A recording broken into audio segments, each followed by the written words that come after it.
Assalamualaikum warahmatullahi wabarakatuh. Waalaikumsalam warahmatullahi wabarakatuh. Alhamdulillah wa syukurillah lillahi ta'ala la rahmatillahi alaina aina kazalaili adarna fazal bait insyaallah rahmatullahu alaina wa ala nabil karim Muhammad sallallahu alaihi wasallam ayyasalimu alaihi Allahumma sholli ala sayyidina Muhammad wa ala ali sayyidina Muhammad amma ba'd. Yang saya hormati Pak Charlie sebagai ahli rumah dan Pak Weldi serta kita yang lainnya, kita banyak bersyukur kepada Allah. Dengan anugerahnya kita diberikan kesehatan kekuatan sehingga kita dapat hadir dan datang di rumah ini dan maka kebaikan dan kebenaran untuk mempermudah langkah-langkah kita menuju jalan selamat, yaitu Allah dan Rasulnya. Kemudian kehadapan ikutan kita Nabi Muhammad Rasulullah Sallallahu Alaihi Wasallam, kita menyatakan sholawat Allahumma sholli ala Sayyidina Muhammad wa ala ali Sayyidina Muhammad. Jadi kita dulu ngajinya syariat. Ngaji syariat itu artinya mengharapkan pahala. Kita sholat masjid biar dapat pahala 27 derajat. Kalau bersedekah itu 7 menjadi 10, 10 menjadi 100 dan seterusnya. Nah, kemudian di waktu tertentu tiba-tiba Allah menaikkan kita kepada kajian hakikat. Nah, waktu itu semua percontohan langit dan bumi, semua persoalan di luar ada di diri kita kan? Ada di diri kita kan? Nah, pada tahun 2026, tepatnya 1 Januari, kajian kita berubah, diarahkan kepada syariat dan hakikat. Maka di posisi inilah posisi kajian itu yang paling tepat dan yang paling benar. Kenapa sedemikian? Kalau kita lihat di filosofinya padi, Pak. Kalau kita nanam padi, kita tanam kulitnya aja, tumbuh tak Pak? Tidak tumbuh kan? Nah, itulah syariat. Syariat itu kalau tidak ada hakikat, hampa, tidak akan tumbuh. Sebaliknya, kalau kita tanam beras tidak berkulit, tidak tumbuh juga Pak Charlie. Itulah kalau kita kaji hakikat. Nah, yang benar itu bagaimana? Kulitnya beserta isi. Isi beserta kulit padi ditanam, insyaallah tumbuh. Nah, jadi kita sudah masuk ke tingkat syariat berhakikat. Berhakikat dan syariat. Nah, maka catatan pada kitab Quran itu lurus. Tidak ada yang dikias-kiaskan, tidak ada lagi yang dialing-aling, tidak ada lagi yang dilarikan kemana-mana. Jadi lurus. Nah, pada malam hari ini kita mencoba kembali untuk menajamkan akidah kita tentang Allah, Rabb, dan Bashar. Silakan dibuka surat Shad, Pak. Surat Shad itu surat nomor 38 ayat 65. Nah, itu sudah sering kita ceritakan dari tanggal 1 kemarin, 1 Januari 2026. Nah, sekarang kita mempertajam kembali keterangan surat itu. Tunggu Pak. Nah, ayat 65 Pak, silakan. A'udzubillahi minasyaitonir rajim. Bismillahirrahmanirrahim. Qul innama ana munzir wa ma min ilahin illallahul wahidul qahhar. Katakanlah, hai Nabi Muhammad, sesungguhnya aku hanya seorang pemberi peringatan. Tidak ada Tuhan selain Allah yang Maha Esa lagi Maha mengalahkan. Jadi kata Jibril. Jibril ini kan yang mengasuh, yang mendidik, yang melatih semua nabi-nabi, Pak. Dari Nabi Idris sampai Nabi Muhammad. Makanya ada kalimat kul. Kul itu artinya katakan, hai Muhammad Nabi, anak Abdullah, orang Arab. Bahwa kamu itu munzirun, tukang beri peringatan, tukang sampai berita daripada Allah dan Rasul. Nah, kajian yang pertama kali disampaikan oleh Nabi Muhammad kepada kaum dan umatnya pada saat itu, tidak ada Tuhan selain Allah. Dia itu Esa, dia itu Kohar, perkasa. Itulah kajian yang pertama kali disampaikan oleh Nabi Muhammad, Pak. Nah, waktu itu Nabi Muhammad memberikan informasi pada kaum itu, ya Allah itu, Pak. Allah, Allah, Allah. Sampai kini kajian Allah itu ada. Sayangnya kajian Allah ini tidak pernah ditingkatkan oleh kaum menjadi Rob, menjadi Robbi. Itu tidak ditingkatkan lagi. Jadi seketika ditanyakan kepada kaum atau umat atau masyarakat kita, siapakah yang menurunkan air dari langit, kemudian menghidupkan bumi yang sudah matinya? Nah, mereka pasti ngomong Allah, Pak. Tetapi Jibril membantah. Jibril membantah. Kenapa? Karena di situ ada kalimat saya kulu sufaha, bukan, walain sa'atahum man khalaqas samawati. Jadi coba dibuka, Pak, surat Al-Ankabut ayat 63.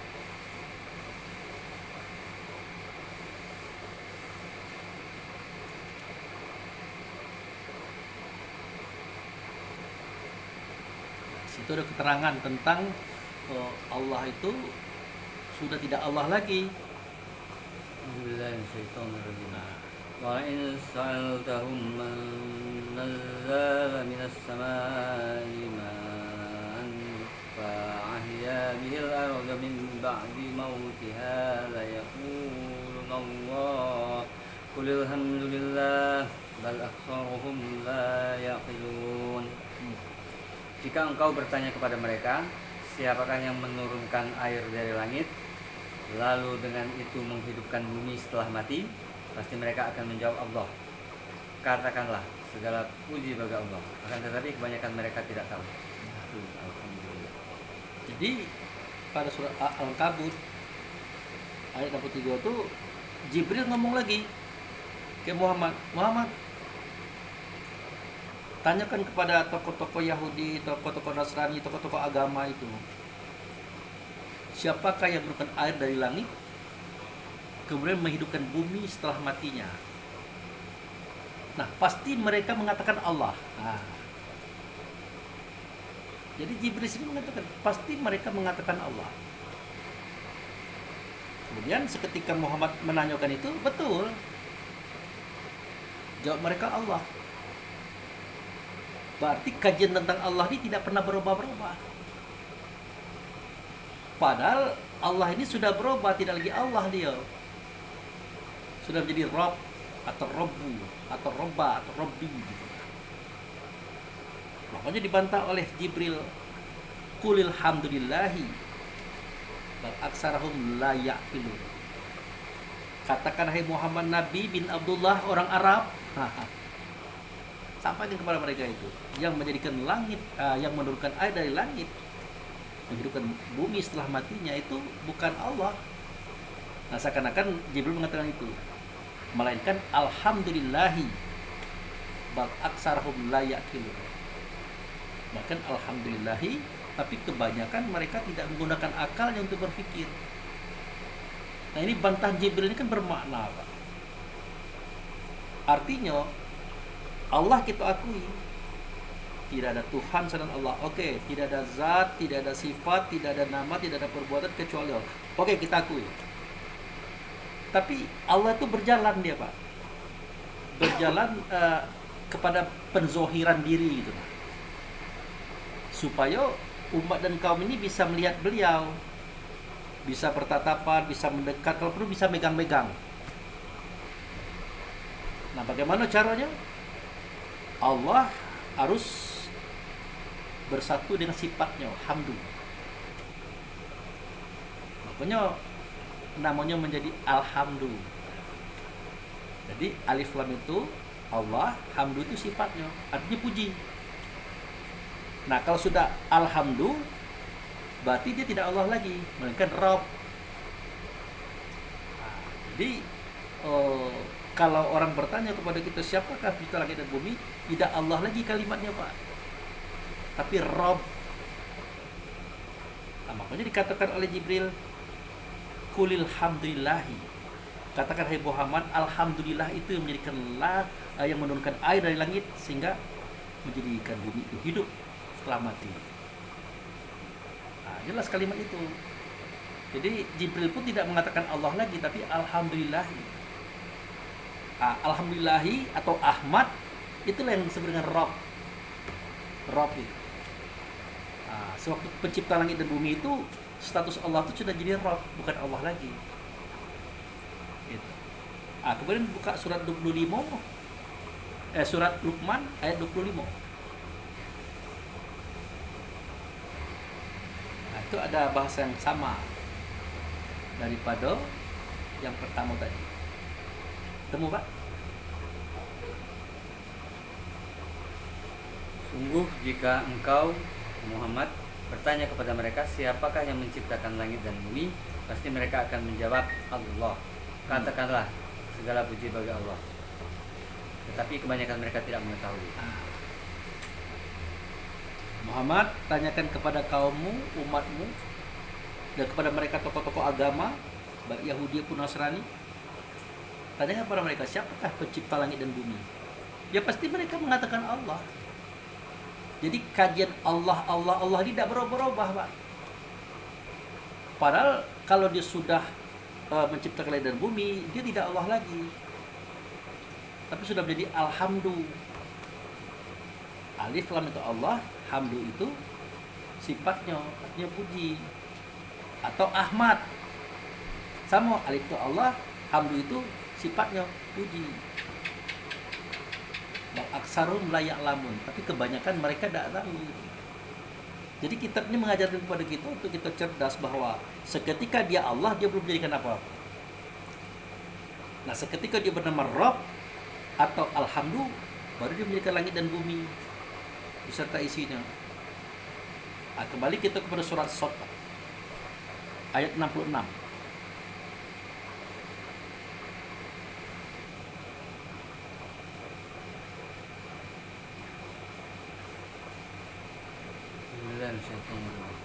Rabbus samawati wal ard wa ma bainahumal azizul ghaffar. Tuhan langit dan bumi dan apa yang ada di antara keduanya, yang maha perkasa lagi maha pengampun. Nah, berubah ya, Pak? Kenapa dia dikatakan Tuhan langit dan bumi dan apa yang tadi antara kedua-duanya? Karena dia sudah menjadi Rabb. Tidak Allah lagi, Pak, sudah jadi Rabb. Nah, cerita pergeseran dari Allah kepada Rabb ini, Pak, ini cerita besar, Pak. Dan tidak ada orang yang tahu kecuali orang yang berjiwa besar dan keinginan besar untuk mengetahui. Nah, coba baca ayat berikutnya. Surat Shad tadi ayat 67. Katakanlah, hai Muhammad, ya Al-Quran adalah berita besar. Al-Quran juga. Nah, situ dikatakan Al-Quran kan, padahal kalau kalimat Quran tidak ada di situ. Ya. Nah, Qul huwa naba'un azim. Qul huwa naba'ul azim. Artinya katakan hai Muhammad Nabi bin Abdullah atau Jibril kan, sesungguhnya berita ini, cerita ini adalah berita yang amat besar. Kenapa dikatakan nama besar? Bagaimana mungkin Allah itu berjalan, bergerak menuju menzohirkan diri? Tidak mudah orang percaya itu, Pak. Makanya ribut orang Islam itu membantah Kristen itu karena tidak sampai ke situ kajiannya. Padahal kajian Kristen itu ada benarnya. Bahkan kajian Islam sendiri seperti itu sebenarnya. Allah tidak nyata, mereka nyata pada Rasul. Maka jadilah dia Alhamdulillah atau Ahmad. Nah, pada saat itu dia bernama Rob, bukan Allah lagi. Dia sudah mulai menampakkan kezohirannya dia. Nah, cerita ini Muhammad adalah cerita yang besar. Dan tidak semua orang yang bisa menangkap itu. Dan tidak semua orang yang tahu itu, kecuali orang yang dipilih oleh Allah, orang yang berjiwa besar dan berkemauan besar mengetahui. Nah, biasanya orang-orang seperti itu dianggap sesat, dikucilkan. Kenapa? Karena berhadapan dengan orang-orang yang tidak mau berpikir. Makanya siapa menciptakan langit dan bumi? Allah. Menurunkan air dari langit sehingga menjadikan bumi yang sudah mati hidup? Allah juga. Sementara Allah sendiri melalui Jibril tidak itu ceritanya, kata dia. Nah, jadi kita percaya dengan diri kita sendiri atau percaya dengan Allah dan Jibril? Kita percaya pada Allah dan Jibril. Itulah cerita itu. Seketika dia Allah jadilah zat, dia belum menciptakan apa-apa, Pak. Seketika dia melahirkan sifatnya hamdu, maka Allah menjadi Alhamdu atau Ahmad. Gelarnya Rob. Rob langit dan Rob bumi, Rob yang ada di antara kedua-duanya. Dan katakanlah ya Muhammad, ini adalah kisah besar, cerita besar ini. Kalau Pak Charlie bercerita di kawan-kawan, menurut kamu Allah itu bisa ditengok tak? Tidak. Ada benarnya orang mengatakan tidak. Tapi tidak selamanya Allah itu tidak bisa dilihat. Tidak selamanya Allah itu tidak bisa dengar. Tapi ada saatnya Allah itu bisa dilihat, bisa dihadapi, dan bisa dipegang-pegang. Dan ini tidak masuk akal. Betul. Karena dia tidak berpikir dengan akalnya. Tapi kalau dia berpikir dengan akalnya, seperti pada surat Al-Ankabut 63 tadi, oh iya juga. Itu kan. Bal aksarum la yaqilun. Kebanyakan mereka tidak menggunakan akalnya untuk berpikir. Nah, itulah yang kita kerjakan malam ini nih. Kita selalu berpikir, kita selalu belajar, mendalami. Ternyata betul Allah ini bergerak dia. Dari Allah bergerak menjadi Rabb. Nah, kapan dia jadi Rabb? Allah bersama sifatnya Hamdu. Maka namanya Alhamdu atau Ahmad disebut dengan Rabb. Tidak lagi Allah. Rabb.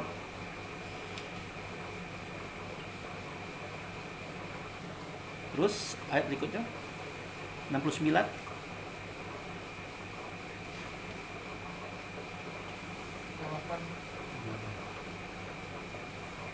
Katakanlah hai Muhammad, dia adalah berita besar. Kamu berpaling darinya. Aku tidak mempunyai pengetahuan sedikit pun tentang malaikat langit ketika mereka berbantah-bantah. Nah, jadi kita ambil kalimat ini yang di 68. Antum anhu mu'ridun. Kalau cerita ini kami sampaikan, kami pun masih kepada kamu. Kamu pasti berpaling, menidakkan, tidak mungkin, tidak itu ceritanya. Nah, mulai. Apalagi kita orang kuliahan, orang sekolah, bahkan kita profesor pula, doktor, magister, sarjana. Tidak begitu ceritanya. Tidak ada begitu tuh. Kenapa dia ngomong seperti itu? Karena tidak sampai ke situ akalnya. Bal aksarum la yaqilun. Kebanyakan mereka tidak menggunakan akal untuk berpikir.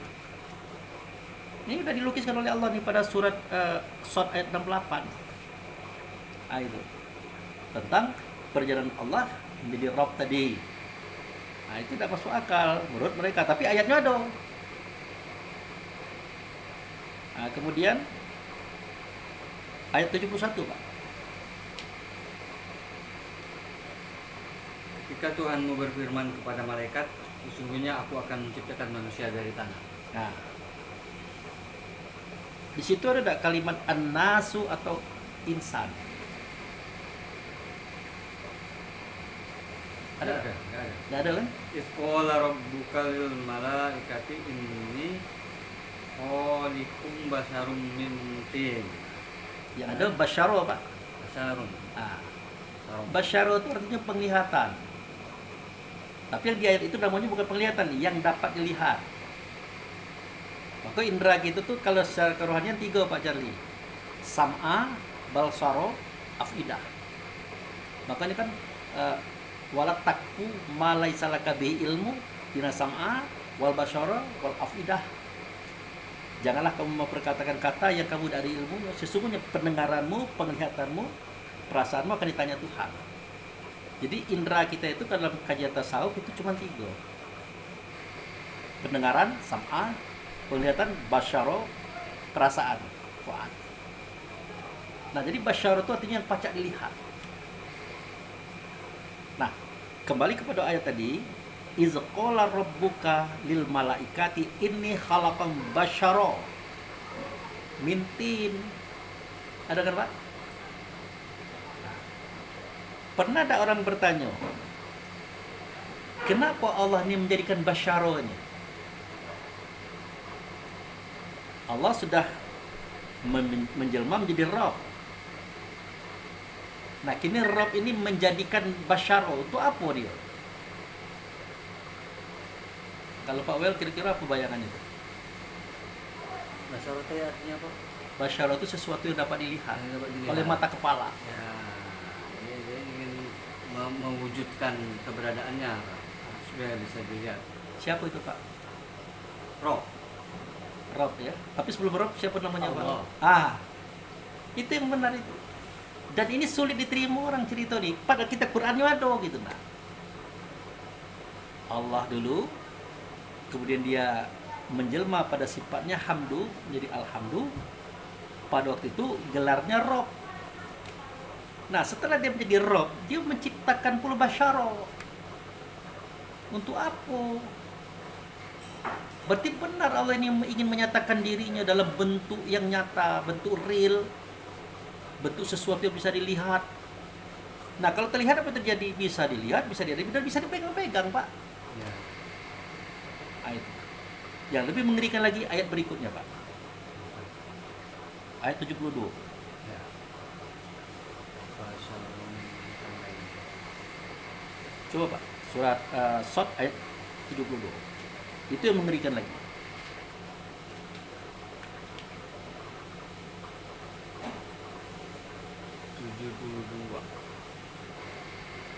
Wa idza sawaituhu wa nafakhtu fihi min ruhi faqulu lahu sajidin. Apabila aku telah menyempurnakannya dan meniupkan rohku ke dalamnya, tunduklah kamu kepadanya dalam keadaan bersujud. Nah, pernahkah orang berpikir kalimat itu, Pak? Apabila si basyara tadi sudah sempurna aku jadikan, aku tiupkan rohku ke dalamnya. Kalau ruh ditiupkan ke situ, Pak, apa yang terjadi, Pak? Ruh kita ke sebuah, Pak, ditiupkan pada lembaga baru. Apa yang terjadi? Pindah, Pak. Maka wajarlah Allah berkata tadi, jika aku sudah memindahkan ruhku ataupun keberadaanku ke dalam basyara yang terbuat dari tanah tadi, wahai malaikat, kau sujud dengan dia. Malaikat cepat paham, Pak. Maka sujudlah malaikat itu semuanya kepada basyara tadi. Sebenarnya bukan basyara itu penyebabnya, tapi di dalam basyara itu ada Rabb. Di dalam Rabb itu ada Allah gitu, nah. Bisa terlihat, Pak Charlie, maksud daripada informasi itu? Ya, saya tuh begini, Pak. Di sini kan tertulis kan Basyarum itu di sini kan menciptakan manusia dari tanah. Makanya saya bingung kan. Nah, sedangkan prinsip Abu Basyarum itu untuk dapat dilihat artinya. Jadi ya karena saya tidak mengerti bahasa Arab ya susah jadi kan. Iza kola rabbuka lil malaikati ini khaliqum basyarum min. Ketika Tuhan berfirman kepada malaikat, sesungguhnya aku akan menciptakan manusia dari tanah. Nah, bahasanya kan begitu.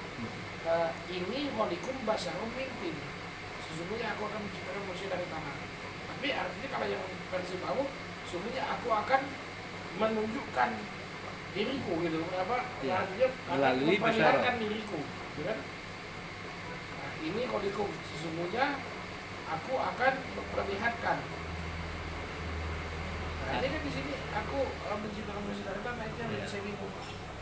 Jadi memang selama kita berpatokan dengan terjemahan, kita bingung. Tapi sejatinya begini, aku menciptakan basyaro, sesuatu yang dapat dilihat dari tanah, itu udah bisa kita tebak.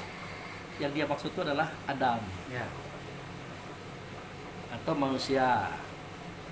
Itu yang dia maksud. Ya artinya betul Pak, terjemahnya sungguh aku akan menciptakan manusia dari tanah. Betul. Nah, Nah, hanya saja antara redaksi Arab itu dia belum masuk kepada pengertian manusianya. Cuman orang Indonesia itu terlalu cepat dibuatnya manusia terjemahannya. Dan itu tidak salah juga, memang benar. Benar, manusia. Tapi dalam ayat itu bukan manusia tulisannya, sesuatu yang dapat dilihat. Dia terbuat dari tanah, manusia, benar. Nah, kemudian apa yang terjadi? Ayat 73.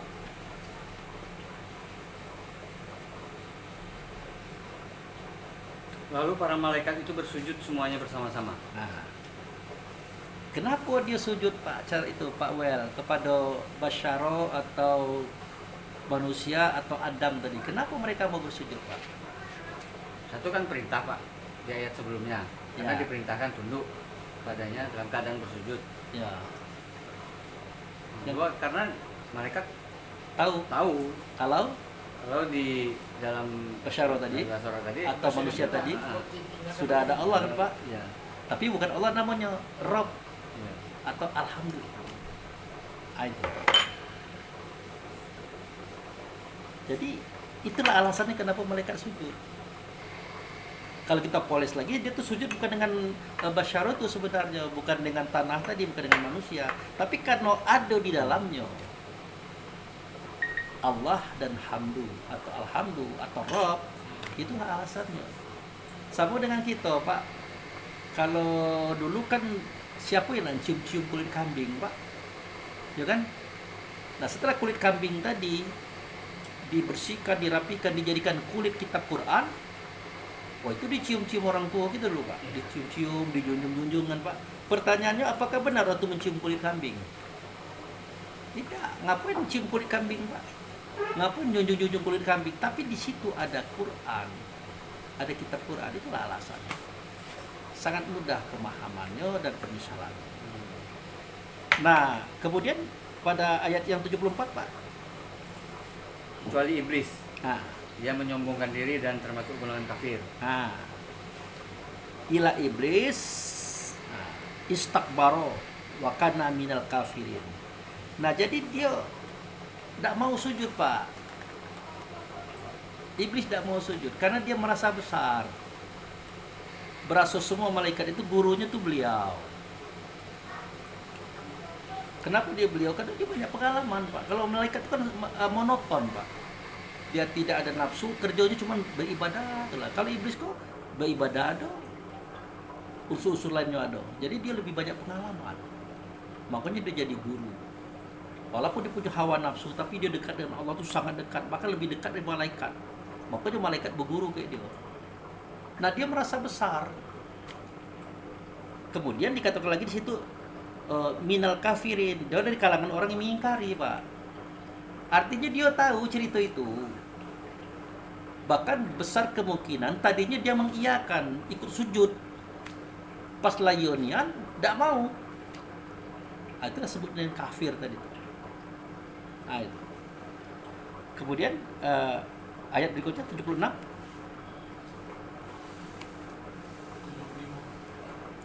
Ayat 75 ya. Qala Qala ya iblis ma mana'aka an tasjuda lima khalaqtu biyadai astakbarta an kunta minal alimin. Allah berfirman, wahai iblis, apakah yang menghalangimu untuk bersujud kepada yang telah aku ciptakan dengan kedua tanganku? Apakah kamu menyombongkan diri ataukah termasuk golongan yang lebih tinggi? Nah, di sini tulisannya Allah berfirman enggak Pak? Ya. Qala. Qala. Allah berfirman. inilah yang sering mengelirukan pemahaman.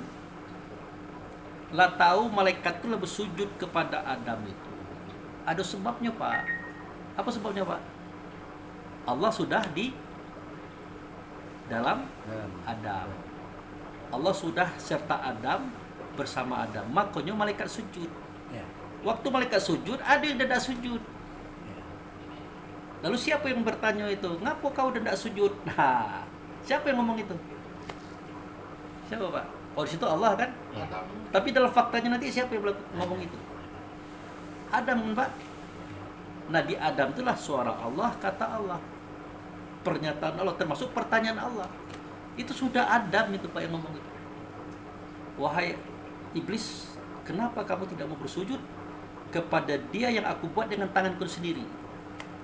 Nah, jadi Allah bersuara berkata melalui Adam.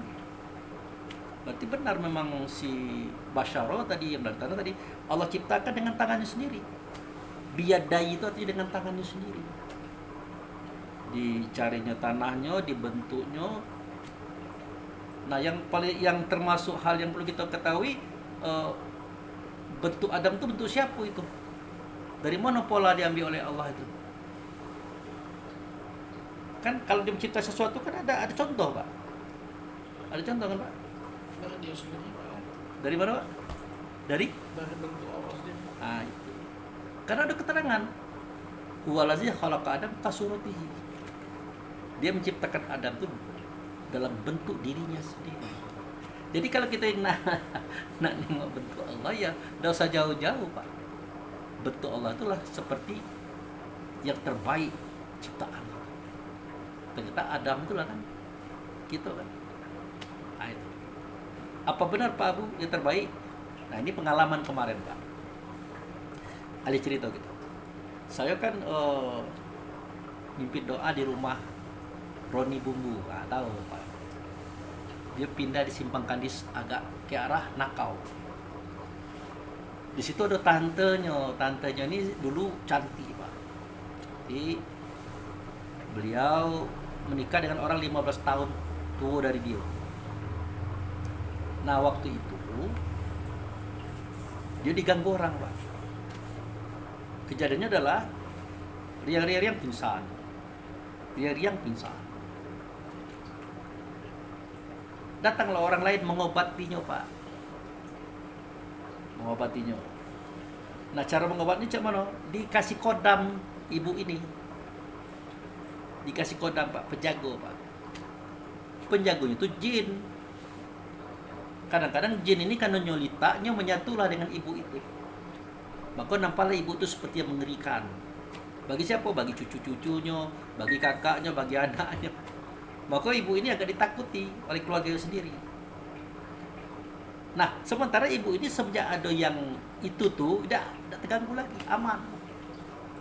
Yang jadi masalah yang tukang pasang kodam dia meninggal pun. Minta tolonglah saudara kita tadi, Pak Abu bisa tidak ditanggalkan? Jangan sampai kodam tuh ngikuti beliau. Saya kata, bisa-bisa saja, tapi kan efeknya nanti. Kenapa dia dipasang oleh beliau tuh kodam ini? Karena ada yang nembak dia ini. Ibu dia ditembak oleh orang yang tak suka dengan dia dulu. Nanti ngulang lagi penyakit lama tuh. Lagi dia pingsan sampai pingsannya lama berjam-jam, kadang-kadang 1 hari, kadang 2 hari. Kan mencemaskan. Tapi semenjak ada kodam ini tidak. Kebenaran yang meletakkan kodam itulah ninggal pula orangnya. Jadi selama ini tidak terganggu, ya silakan, tidak apa-apa. Nah, setelah ditatap, ditengok bentuk jinnya itu mengerikan memang. Rambutnya gimbal, mata bulat merah, gigi besar-besar, tangan panjang, kuku panjang. Nah, itu menakutkan memang. Sebenarnya kalau kita tahu tidak perlu takut, Pak. Memang bentuknya kayak itu, Pak. Misalnya sapi kan kayak itu bentuknya. Ayam. Nah, kalau jin itu kayak itu bentuk asli. Makanya sanak-sanak kita dari Jawa itu kan punya kesenian, Pak. Kesenian wayang macam-macam itu. Kan ada patung-patung yang mata besar, gigi panjang, lebar-lebar itu. Itu adalah gambaran daripada jin yang mereka ketahui saat itu. Maka mereka visualisasikan dalam bentuk kesenian. Bahkan kadang-kadang mereka memanggil jin itu untuk ikut-ikutan, makanya terjadi apa, kudo kepang, makan beling, kan gitu. Nah yang main itu tidak sadar, kenapa? Karena sudah dikendalikan oleh jin itu tadi, dan itu normal. Nah dibanding dengan kita, memang beda bentuk kita ini, sama dengan bentuk Adam. Bentuk Adam itu sama dengan bentuk yang buatnya dia, karena itulah bentuk dan rupa yang paling sempurna. Nah, jadi yang mengatakan qala ya iblis ma mana'aka antas juda lima khalaqta biyadaya, itu suara kata itu sudah muncul dari mulut Adam, dari lisan Adam. Nah ini tidak dijelaskan, Pak. Artinya pada waktu itu dari Allah dia sudah menjelma menjadi Rabb, dari Rabb sudah menjadi basyara, sesuatu yang dapat dilihat. Pada siapa? Pada yang terbuat dari tanah. Pada siapa? Pada manusia. Pada siapa? Pada Adam. Makanya Adam itulah wujud serta Allah. Adam itulah wujud serta hamdu atau rasul. Adam itulah wujud serta Ahmad atau Alhamdu. Makanya tubuh kita terbuat dari tubuh Adam, roh kita berasal pada Alhamdu atau Ahmad. Jadi bapak ruh itu adalah dari Adam. Gitu Pak. Nah itu pula alasannya Pak, kenapa Adam itu hidupnya abadi. Hidupnya abadi Pak, dari dulu sampai sekarang, bahkan yang akan datang kiamat bagaimanapun juga hidup abadi dia, karena dia bersama dengan yang abadi, Allah dan Rasul, Alhamdu atau Ahmad. Abadi dia. Itulah sebabnya kenapa si Adam ini mengayomi, menggiring, mengajar, mendidik putra-putranya yang jadi nabi-nabi, yang jadi raja. Hanya saja waktu itu namanya bukan Adam lagi, berubah dalam bentuk gelar. Siapa gelarnya? Jibril. Kenapa dikatakan Jibril? Nah Jibril itu adalah bahasa Ibrani aslinya, bukan bahasa Arab. Terdiri dari dua kata, Gibra-il. Gibra itu artinya laki-laki perkasa, il itu artinya Tuhan. Laki-laki perkasanya Tuhan, atau dibalik, Tuhan laki-laki perkasa. Bahkan di situ ada kalimat kohar tadi kan, perkasa. Aziz artinya raja. Nah, berarti apakah Adam itu Tuhan, Pak Abu? Ya berdasarkan namanya Gibrail, laki-laki perkasanya Tuhan. Ya. Berarti dia disembah, Pak Abu? Ya. Asalkan kita mengerti apa itu sembah. Apa itu sembah? Satu, melaksanakan semua perintahnya, melaksanakan menjauhi semua larangannya, mencontoh perbuatannya, pergi kalau disuruhnya, datang kalau dipanggilnya, diam kalau ada ilmu daripada dia. Nah ini kalau dari Allah tidak bisa kita Pak melaksanakan sembahan, tidak bisa. Karena Allah tidak berbentuk, tidak berupa, tidak bersuara, tidak berkata, tidak sama sesuatunya. Makanya Allah itu menjelma pada sifatnya. Jadilah itu Alhamdu atau Ahmad. Ternyata itu gaib juga bagi kita. Makanya Allah dan Hamdu atau Rabb tadi menjadikan lembaga, menjadikan basyar supaya dia nyata di situ. Maka nampaklah dia, terdengarlah suaranya, tertangkap kata-katanya. Nah, makanya si lembaga itu disebut dengan Tuhan, laki-laki perkasa. Kalau bahasa Ibraninya Gibrail, kalau bahasa Arabnya Jibril. Itu. Nah, jadi beliau ini Pak, dari Nabi Idris sampai Nabi Muhammad, beliau itu gurunya Pak. Nah, coba Bapak buka surat surat Al-Baqarah ayat 97. Surat 2. Itu ada keterangan. Kita buka cari. Nah, coba Pak. Katakanlah Nabi Muhammad, siapa yang menjadi musuh Jibril, padahal dialah yang telah menurunkan Al-Quran, menurunkan ke dalam hatimu dengan izin Allah sebagai pembenaran terhadap apa yang terdahulu dan petunjuk serta berita gembira bagi orang-orang yang beriman. Nah, kan jelas Pak. Apa kata Jibril tadi? Kata Jibril tadi, Muhammad, katakanlah kepada mereka itu, siapa yang memusuhi Jibril? Siapa? Nah, kalau kamu ingin tahu, Jibril itulah yang menurunkan kepadaku. Di situ apa jawabnya Pak? Apa? Al-Quran. Nah, Quran. Kitab atau wahyu. Artinya Jibril itulah yang ngajari Muhammad tuh. Yang mendidik Muhammad, melatih Muhammad, mengawasi Muhammad. Jadi Muhammad itu adalah di bawah pengawasan Jibril, di bawah hasuan Jibril. Ternyata bukan Muhammad aja, dari Idris sampai Muhammad dia kali yang urusnya, karena dia bapaknya. Karena dia adalah khalifah yang di SK kan Pak. Ini ja'alu fil ardi khalifah. Aku benar-benar akan menjadikan di muka bumi itu khalifah. Khalifah itu adalah Adam maksudnya Pak.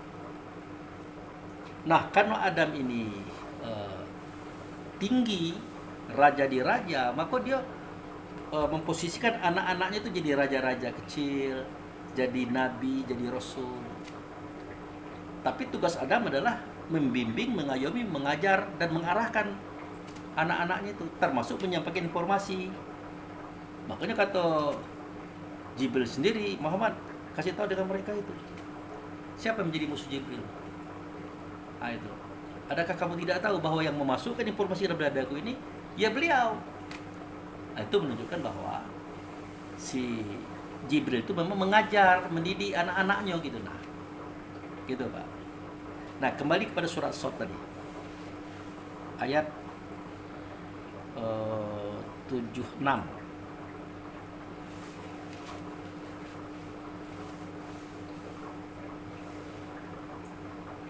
Dari 75 Pak. Ya, ini yang 76. Ya, ya nyambung. Wahai, dari 75, wahai iblis, apakah yang menghalangimu untuk bersujud kepada yang telah aku ciptakan dengan kedua tanganku? Ya, Apakah kamu menyombongkan diri ataukah kamu termasuk golongan yang lebih tinggi? Iblis berkata, aku lebih baik darinya karena engkau menciptakan aku dari api, sedangkan engkau menciptakannya dari tanah. Ya. Coba Pak Wel renungkan, Pak Charlie renungkan. Ngapa dia ngomong kayak itu? Pak? Kalau Pak Wel udah nangkap, ngapa dia ngomong kayak itu? Dia melihat fisiknya aja. Fisiknya aja. Ya. Kalau Pak Charlie, sama. Kenapa iblis itu sampai ngomong iblis seperti ini itu?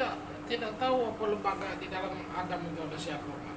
Karena kalau di sini si iblis masih berkata aku lebih baik darinya. Artinya si iblis itu kan masih berkata, dia berkata masih sama Allah tapi bukan sama Adam.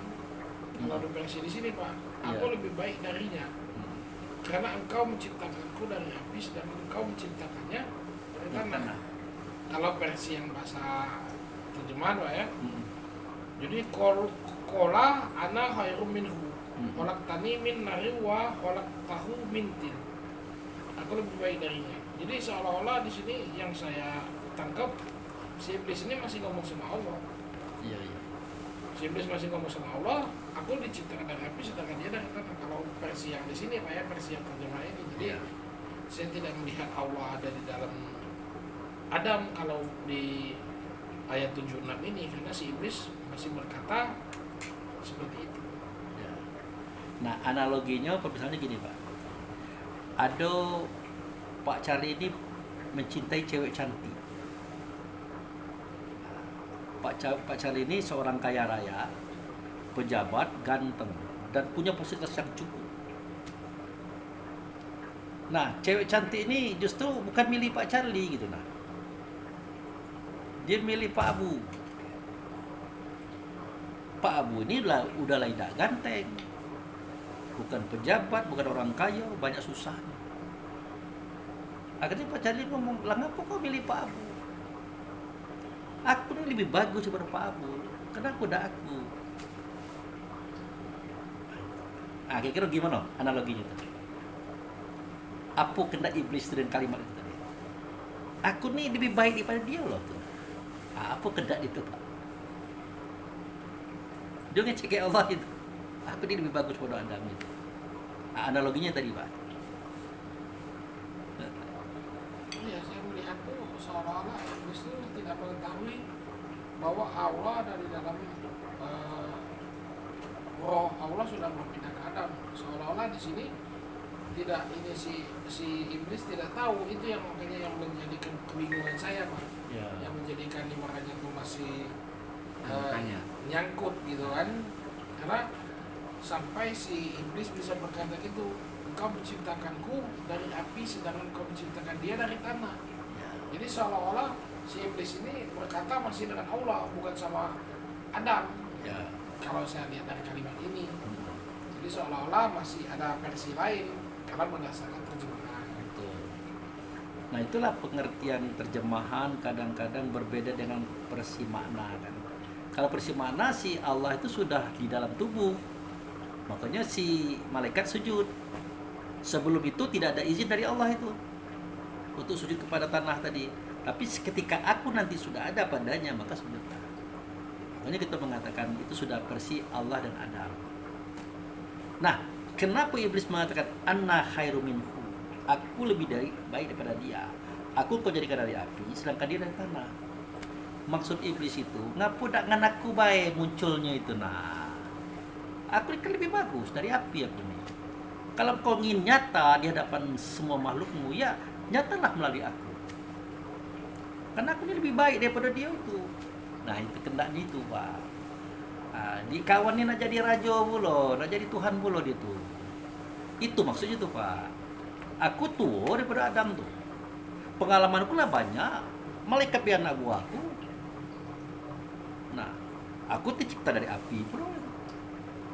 Lah kenapa tidak dengan aku baik? Kenapa tidak padaku munculnya engkau itu? Nah, ini kan luput daripada narasi, daripada redaksi tulisan itu. Tentu Allah menjawab, kalau aku nak nyata pada dirimu, itu apa aku buat yang baru? Tapi alasan yang paling tepat adalah engkau tuh sudah ada isinya. Nah, kamu tuh sudah ada rohnya gitu. Aku pengen yang original, yang baru, yang akunya langsung buatnya tanpa campur malaikat. Kalau kau tuh kan di samping aku yang ciptakanmu juga ada campur tangan malaikat dan tidak original lagi. Dalam dirimu sudah ada isi. Itulah alasannya kenapa aku ada di sini gitu lah. Karena dia original, aku sendiri yang membuatnya dalam bentuk diriku. Kalau kamu tuh kan lama tola besar, gigi besar, inimu panjang. Mau ngomong makanan kamu juga ulat, tulang, uap-uap. Kalau dia tidak khusus, tahu ya tahunya, jeruk ya jeruknya. Nah, kadang-kadang kalau kamu nak makan jeruk, kamu makan uapnya. Kalau dia tidak, jeruk-jeruknya ini makan. Artinya Pak Abu di sini kalau berdasarkan penjelasan Pak Abu, artinya si iblis itu membangkang perintah Allah, membangkang dalam arti kata dia tahu bahwa Allah ada di dalam tanah tadi, tapi dia tidak mau karena dia lebih merasa lebih baik, artinya membangkang. Ya. Artinya dia tahu tapi membangkang, Pak. Membangkang. Kira gitu. Ya. Ya kan? Kira gitu kan? Makanya ada kalimat sesungguhnya dia itu mengingkari kafir tadi. Karena dia berkendak, Pak. Pengennya tuh ya Allah itu tidak nyata, berarti nyata pada dirinya. Allah nyata pada hamdu kan. Jadi alhamdu, Rob namanya kan. Nah, dia ingin nyata Rob itu nyata di dia gitu nah. Iri dia. Itu. Dan akan terjadi seandainya Pak Charlie mencintai seorang perempuan gadis cantik. Pak Charlie seorang pejabat kaya raya, uang banyak, fasilitas banyak. Kayak tahu-tahu dia milih Pak Abu yang bukan pejabat, duitnya tidak ada. Akhirnya jadi pertanyaan, loh kok kamu enggak dengan dia? Aku lebih bagus dari dia, ganteng-ganteng laku, kaya-kaya laku, duitku banyak. Kok kamu cari yang buntu-buntu itu? Kadang gitulah Pak. Jadi Allah menjawab, kau tidak original lagi. Pada dirimu tuh ada isinya. Lagian plus siapa perlu nak bermobil dengan mobil cak kamu tuh matola besar. Kira-kira gitu Pak. Telinga lebar, mata merah, jari kamu panjang-panjang. Aku kendaki memang bentukmu seperti itu. Itu tidak sempurna. Yang sempurna itu yang cak ini nah. Yang aku sendiri membuat dengan tanganku sendiri, tidak ada campur tangan malaikat. Itu kehendak aku tuh. Nah itu kira-kira gitu Pak pertengkarannya. Nah, jadi jelaslah sejak saat itu Allah dan Hamdu atau Ahmad sudah berada dalam dada Adam. Nah, kalau sudah situ caranya, wajarlah kalau Adam itu hidupnya abadi. Tidak ada mati pada dirinya. Seketika dia bertugas mengayomi anak-anaknya, putra-putranya, namanya bukan Adam, tapi ada nama lain, lelaki perkasanya Tuhan. Dalam bahasa Ibraninya Gibrail, kalau dalam bahasa Arabnya Jibril. Itulah persoalannya selama ini. Itu Pak. Oke. Silakan untuk hal ini ada 10 menit untuk kita bertanya sebelum kita masuk pada bab kedua. Jadi iri dengki cerita rebut merebut ini dari dulu Pak. Kalau itu kan tidak terpikirkan kita sebelumnya kan. Jadi ternyata iblis itu iri. Kenapa Tuhan itu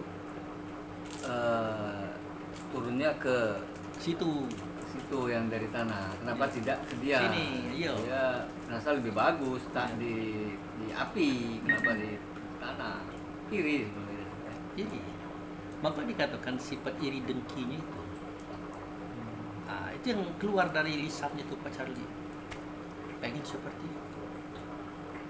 Nah, inilah cerita besar yang dikatakan oleh Allah dan Rasul melalui Jibril kepada Muhammad yang orang banyak menolak. Kenapa? Orang pasti berbicara, wah itu kan narasi Pak Abu.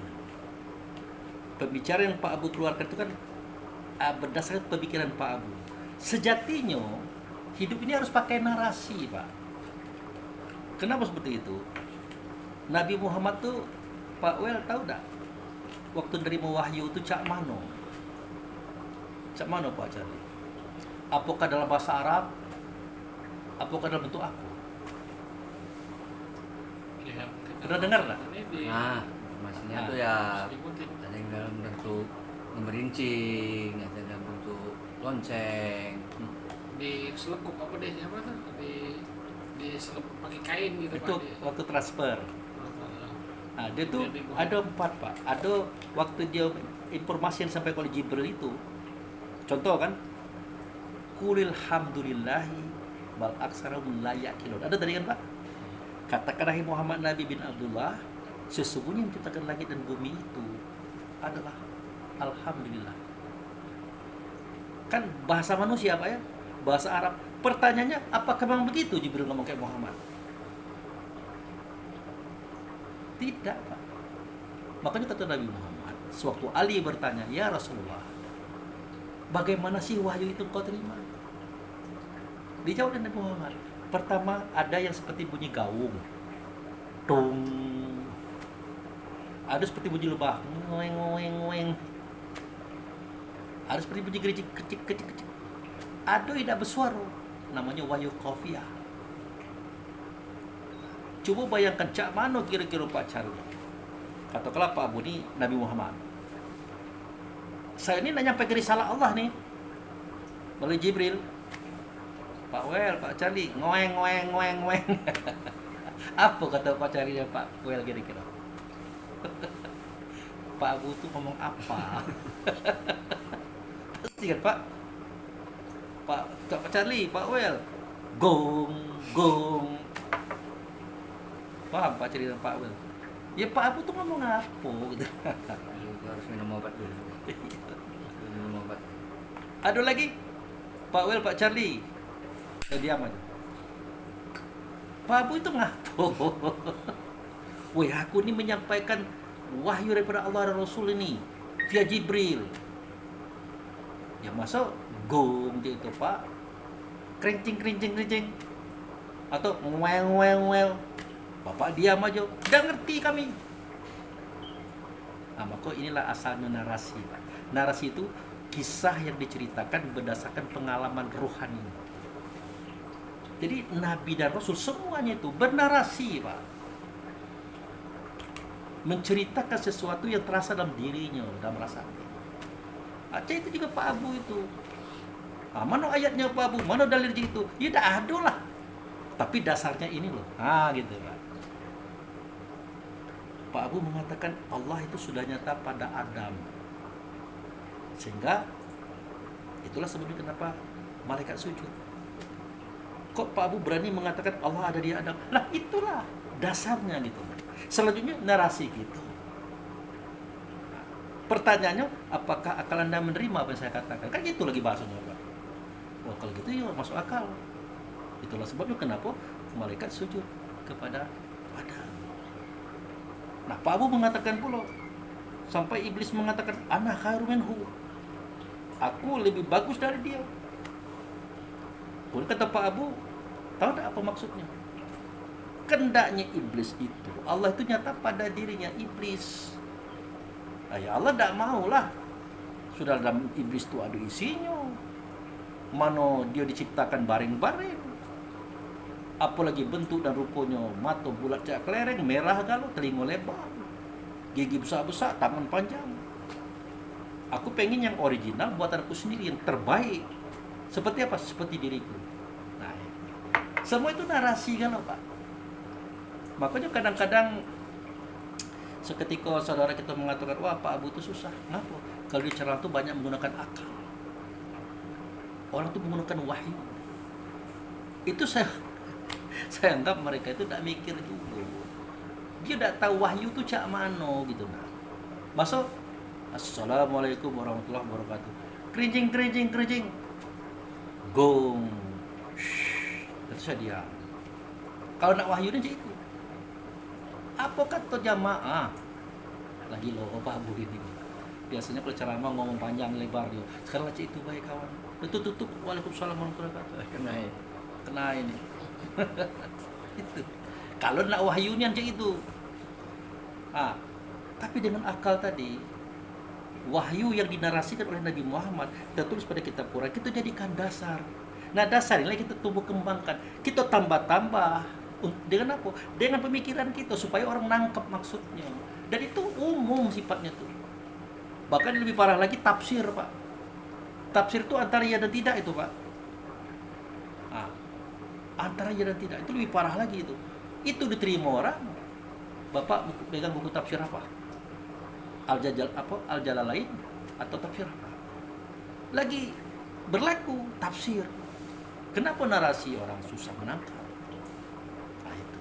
Jadi sejatinya jangankan Pak Abu Fikri, jangankan ustaz-ustaz lain, nabi-nabi pun dia bernarasi.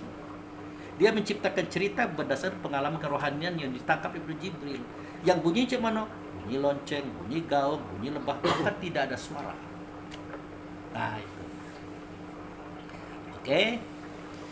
Itu adalah pemantapan kajian kita yang sudah-sudah.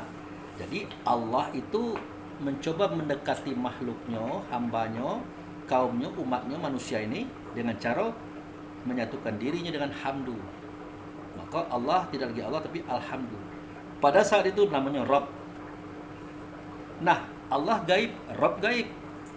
Nah, dia ingin menyatakan dirinya dalam bentuk real. Terbuat daripada tanah. Dia bentuk dengan tangannya sendiri. Dalam bentuk rupanya sendiri. Masih original. Bahkan iblis pun iri. Kenapa tidak saya, kok dia? Itulah Adam. Adam itu siapa? Adam itu adalah manusia. Benar Allah ada pada dia? Jawabnya iya. Kenapa Allah sendiri yang ngomong begitu? Oh berarti Adam disembah Pak Abu? Jawabnya iya. Karena kalau nyembah Allah tidak bisa. Allah tidak berbentuk, tidak berupa, tidak bersuara, tidak berkata, tidak sama sesuatunya. Bagaimana kita tidak mentaati dia? Suaranya tidak ada, katanya tidak ada. Maka Allah menyatakan dirinya pada sifatnya hamdu. Ternyata hamdu gaib juga. Maka hamdu menyatakan dirinya pada sesuatu yang berbentuk dan berupa. Ada suaranya, ada katanya, ada bentuk kerjanya, maka bisa dicontoh. Nah, itulah sejatinya agama. Dan banyak orang menolak. Kenapa? Karena akalnya tidak berpikir. Bahkan banyak mereka itu tidak tahu. Itulah kira-kira cerita di video kita yang pertama. Oke. Demikian saudaraku untuk video yang pertama. Insya Allah kita akan sambung pada video yang kedua. Demikian. Wabillahi taufiq wal hidayah. Assalamualaikum warahmatullahi wabarakatuh. Waalaikumsalam.